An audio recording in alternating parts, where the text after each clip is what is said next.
Et bonjour à tous, c'est Zachem et on se retrouve aujourd'hui pour un nouvel épisode de la chronique Zachem raconte sur le thème de Forbidden Lands. Chapitre 3. Le voyage exploratoire. Comme vous pouvez vous en douter, aujourd'hui nous allons parler du voyage exploratoire avec un grand H. En effet, dans le monde de Forbidden Lands, vos personnages joueurs seront des raiders ou des explorateurs des contrées interdites. Ils seront donc en quête de pouvoir, de savoir, ou alors de richesse. Mais pourquoi exploratoire avec un grand H ? Tout simplement car la représentation du monde et de la carte est faite en utilisant des hexagones qu'il faudra parcourir et explorer. Le voyage sera donc un élément crucial de l'aventure. En effet, il fait part de son propre système de jeu détaillé qui ira de mèche avec la partie combat et la partie narration.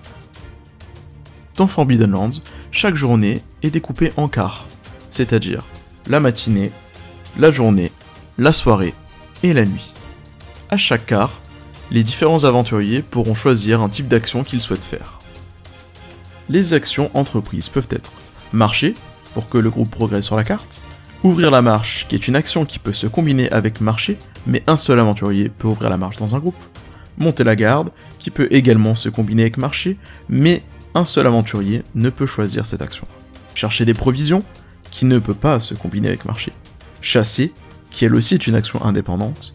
Pêcher, qui va nécessiter forcément une rivière ou un lac, on s'en doute, et qui est une action indépendante. Préparer le camp, qui est également une action indépendante, et un seul aventurier pourra le préparer. Se reposer, qui est une action indépendante. Dormir, qui est également une action indépendante. Et enfin, explorer, qui est également une action indépendante. Chaque type de terrain va déterminer le type de déplacement du groupe, ou même les provisions et les chasses qu'il sera possible d'avoir. En effet, en fonction du type de terrain, vous aurez des bonus ou des malus. Par exemple, dans une plaine, le terrain est dégagé, la recherche de provisions aura un malus de -1, tandis que le fait de chasser aura un bonus de +1. Si nous prenons les montagnes, c'est un terrain accidenté, il sera donc plus difficile de se mouvoir, vous aurez également un malus de -2 pour chercher des provisions et de -1 pour chasser. Les règles de la marche sont assez simples. Sur un terrain dégagé, à pied vous pourrez parcourir 2 hexagones par quart de jour, tandis qu'à cheval ce sera 3, alors que sur terrain accidenté ce sera forcément un hexagone quel que soit le type de marche. Si jamais vous êtes poursuivi ou que vous souhaitez simplement accélérer le pas, vous pouvez utiliser l'action de marche forcée. Cela vous permettra de marcher un 3e quart de jour supplémentaire, alors que normalement vous êtes autorisé à parcourir 2 quarts sans difficulté. Bien évidemment, le fait de prendre ce risque vous imposera d'effectuer un jet d'endurance et tous les personnages qui échoueront subiront des dégâts sur leur agilité. Il est important aussi de se référer à la luminosité de chaque jour. En effet, en fonction des saisons, le jour durera plus ou moins longtemps. Par exemple, au printemps, vous aurez le matin et la journée où vous aurez de la lumière, tandis que la soirée et la nuit seront totalement obscures.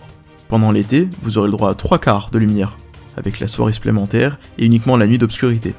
Tandis qu'en hiver, seul le quart de journée aura de la lumière et vous aurez 3 quarts d'obscurité. C'est quelque chose de très important, car une fois la nuit tombée, vous risquez d'avoir de plus de risques de tomber sur des ennemis, mais également en fonction de vos personnages, de s'ils sont nyctalopes ou pas, vous aurez plus ou moins de perception et vous pouvez vous blesser en vous déplaçant.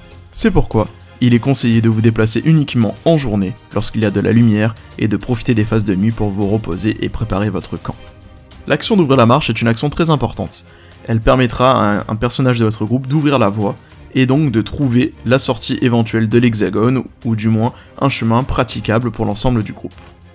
En cas d'échec, vous pourrez bien évidemment passer à l'hexagone suivant, mais un incident se produira. Il faudra alors faire un jet sur le tableau défini.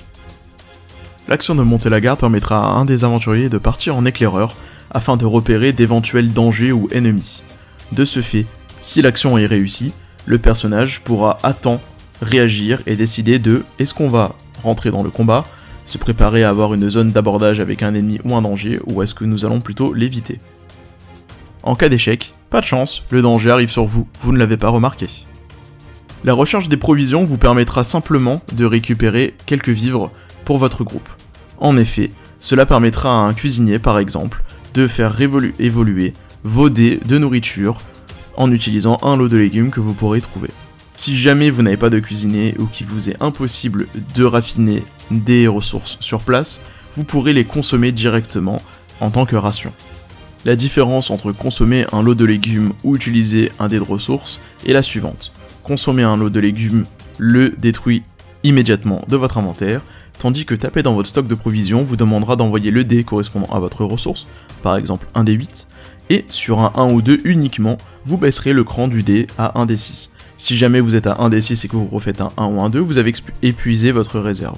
Cela permettra donc, avec votre simple dé, de pouvoir consommer plusieurs repas dedans, sans forcément abîmer votre stock de vivres.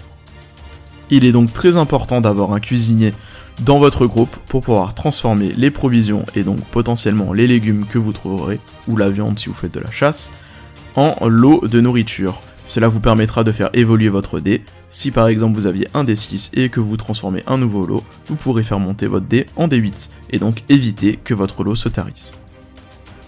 La chasse vous permettra en plus de récupérer de la viande qu'il sera possible de transformer en nourriture, de récupérer également des peaux pour que votre tanneur puisse le transformer en cuir et ainsi pouvoir créer de nouveaux objets ou permettre d'améliorer votre fort.